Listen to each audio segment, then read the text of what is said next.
what's up, everyone? Welcome to the 105th episode of the Balanced Business Podcast.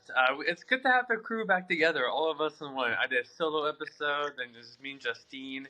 Now we got the gang back together. So we got a fun topic too. But team, biggest question is: are we hydrated or not?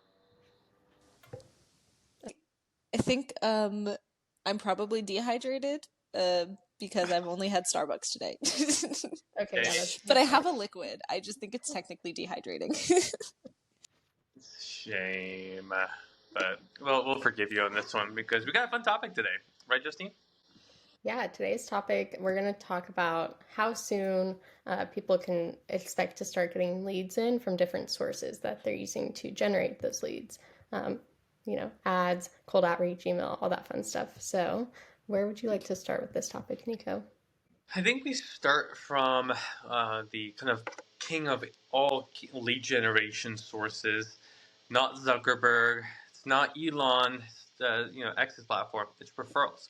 I think a lot of organizations are built on the basis of referrals as a starting point of getting new business. You do a project, someone tells you about, tell someone else about the project you did, kind of high level costs and whatnot, and they introduce you or they reach out and you're able to start getting leads that way. And now a lot of big businesses started this way. A lot of organizations that have been around for a while rely on leads from referrals as their main source.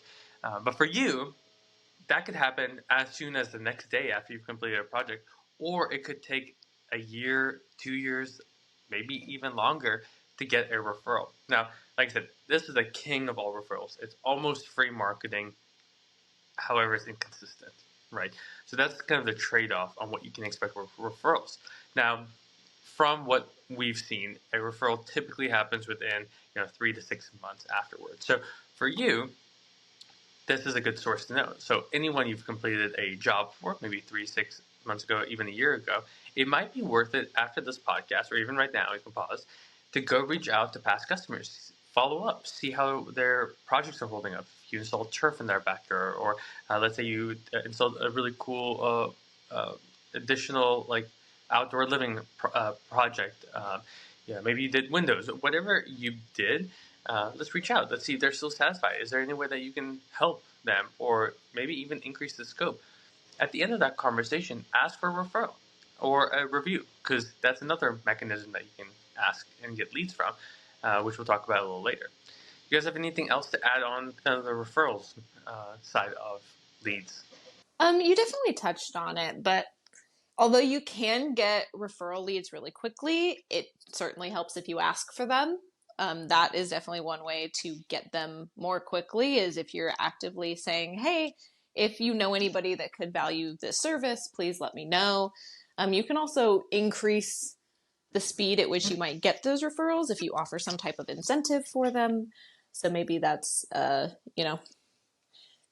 gift card to a local restaurant or something can be a good incentive, or it could look like a lot of things, but providing incentives and making sure that you're actively asking for them, not just waiting for basically passive referrals, is a much better way to get referral leads quickly. Especially kind of reducing just, again, that lead time, because it is inconsistent and it does vary a lot, and it's purely dependent on somebody else. So a good lead source, leads from referrals, will have a higher closing rate than leads from other sources often. So that definitely helps. Absolutely. So let's kind of go to the next mechanism, which is Google My Business. So if you don't have a Google My Business account, I highly recommend getting it. You can just go to how to set up my Google My Business account, and Google will show you exactly how to do it. They'll mail over a postcard, and then you'll just verify your address. It might ask for next steps, but it is a free way that Google actually will help promote your business. You can attach your phone number, you can attach your website, you can attach offers, and you'll be able to build up reviews on this platform. Now, this works for Yelp and other platforms as well. The best thing about Google is usually there's no setup fees, or there's no reason you have to go buy ads and anything. You can just set this up, and this is a way for, as you start getting more clients and they'll leave reviews, you'll start ranking higher using Google My Business. So if someone goes in local landscapers near me or window installers near me, whatever that is, you might have a chance to rank up higher. Now, this is a passive way. We're going to talk about SEO a little bit more in the future of this episode, but this is a route that is pretty easy for most people to go. What are we thinking? The Google My Business, yay, nay, in 2024? Google My Business is definitely a really good method that we can use to get leads. And again, it is pretty free and it's something people reference frequently.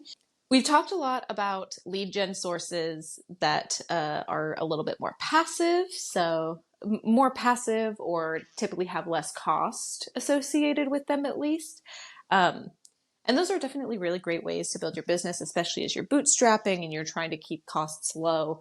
What's really valuable as well is to look into paid methods, because in a lot of cases, one way you can really jumpstart your business is there's a lot of different ways you can get leads, especially if you're willing to put a little bit of money behind it. So the three big ones that come to mind in terms of lead generation, typically that will have some cost associated with it, whether that's through software or if you choose to work with an agency, or, if you need, let's say, a staff member to manage it or something like that. These definitely are higher commitments than the others we've mentioned. But the next three big ones that, most businesses will end up relying on at one point or another is going to be paid advertisement, SEO, and cold outbound. So having a good understanding of each of those three methods is really, really important. And so I'll just kind of really quickly break down what each of those really entails. And then Nico, if you kind of want to give some feedback and some guidance on each one. So paid advertising is probably going to be, depending on the niche you're in and the business that you do, paid advertising is probably a really good option. It's a very good way to get leads quickly without a lot of, you don't need established accounts, you don't need an established brand, you really just need to take the time and really deconstruct your awesome offer and your how you communicate that. And that's really, the biggest part of paid advertising. And it's a lot of testing back and forth, but it can be a great way to get leads that are interested in something in the moment. The next one would be SEO. SEO is search engine optimization. It's where you really want to make sure the big search engines like Google, Bing, Yahoo, all of those are indexing your content on your website. And then on your website, you have ways for those people to get in contact with you. So let's say they're searching for really high intent, what we call high intent terms. Maybe you're a landscaper in the Phoenix area. And so what we would consider a high intent term there would be landscapers near Phoenix, right? Somebody's looking for landscapers near Phoenix. If they're going to a page from that, there's a pretty good intention for them to actually continue through with the service. So SEO is really valuable there, especially if you want to get a lot of high intent searches or people may be looking for maybe specific products or more niche things. It also is going to improve some of the things we talked about before, so like Google My Business performance and things along those lines. And the final way that I mentioned that Nico will dive into in a minute is cold outbound. So cold outbound is basically almost very similar to advertising, typically text only. So it's going to be, usually via platforms like email or LinkedIn, or you can do text campaigns, although that's really tricky. You have to be very careful with compliance. And you can do some other types of cold outbound, but essentially it's taking a list of people you don't know, reaching out to them, putting your message in front of them, and seeing what resonates. And then again, similar to the others, it's going to be a lot of testing. It's going to be a lot of involvement. You need to have some understanding on domain health and how all those things work. It's not for the weak, if I can be honest. Cold outbound is definitely tricky and tedious, and there's a lot of nuances that people don't understand. So just do your research with any of these methods and make sure that, again, as they will have some expense associated with them, at very minimum for all of them, you would have expense associated with at least software.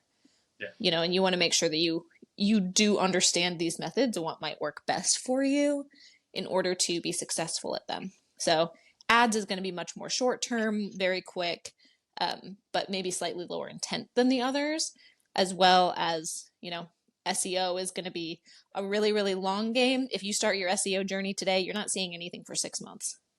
Like, just realistically, it's not going to happen, or you may see very little. And then cold outbound, you can see results really quickly, but it's definitely the most fickle of the three, and making sure that everything is right and that domain health is good and that the messaging is much more specific, and you have to really be able to handle large amounts of volume with cold outbound to get very many results. So those are kind of the next three big methods of lead generation. So Nico, I guess if you want to talk about like how quickly you can get leads from each of those, as well as viability and any just other thoughts and feedback. Yeah. So Larissa brings up some really good points. One of the biggest things I will say is that also depends on who you're reaching out to. Now, if you are a landscaper, or let's say, for instance, like a window installation company, right? It might be very, very hard for you to reach out to homeowners via email. So that might not be a great method for you. Now, if you're reaching out to businesses like restoration companies to partner with, or like larger corporations or something like that, email might work really well. You might have to go to cold calling for the homeowners. You can get lists online. You can just go through a zip code and call businesses, but you want to really define who you're reaching out to. So I would not recommend cold email or cold calling or cold texting for homeowners. Now businesses is the other hand. So homeowners, I would say, like, you can cold call and get people, but I'll be honest, it doesn't work really well. Businesses, you can get leads scheduled in your calendar as soon as the first day, but most likely it's going to take at least, if we're going to do number, right, at least 200 to 300 calls to get any appointment set. Now, that doesn't mean you're going to run the appointment, but that is kind of expectation. So if you do 20 calls a day, then at least 10 days. If you do 100 calls a day, then the first 2 to 3 days you'll see something. Now, cold email, very similar, right? If you send out 10 emails, you're not going to get anything. You need to send at least like 500, 600, 700 to get like some decent responses that you can put inside of a like lead calling campaign, scheduling an estimate. So that could take as well. Like the initial setup could take weeks, but it could take you maybe like a couple days, all the way up to a month to get your first real estimate. Paid advertising, depending on the offer, usually you'll be able to see results within like 2 days, 2 to 3 days. Anything longer than like a week, something's wrong and a miss. Now this is also contingent on how many people you reach out to, right? So if you have a budget of $1 a day, you're not going to reach someone for forever. $100 a day is probably a little closer, where you'll get a lead within the first couple of days. So it really just depends how many eyeballs are getting on it. And the good rule of thumb is you want at least, like, when you're optimized, at least like 1 to 2 leads for every 1,000 people that see your ad. So if you're going to do that, how much does it cost to reach 1,000, 2,000 people? If it's your first time running ads, it could take you a little longer because you're still figuring it out. But we always like to see 2 to 3 days to get our first couple leads in. Sample size with all the things that we said. I say it literally every single time, but sample size, it's important. Yeah, there's definitely a testing period, I think, that goes along with all of these. That needs to be remembered. Is there anything else that you wanted to touch on before we close it off? Biggest thing is expectations, right? If you work with a partner like us, we're going to tell you, so we have a very defined process, how fast we're going to book leads and get estimates, right? So you want to talk to any partner, and you want to consider like how long it's going to take, and really building a new pipeline in any method. There's going to be startup times. There's going to be times where it's going to slow down. Sometimes it's going to blow up. You just want to account for all of that. So thank you guys so much for listening. If you have any questions or anything, email me at nico@balancemedia.com. Team, I like these calls. We had a couple of hiccups, but it's all good. We're here providing value, and we'll see you guys on the next episode. Peace.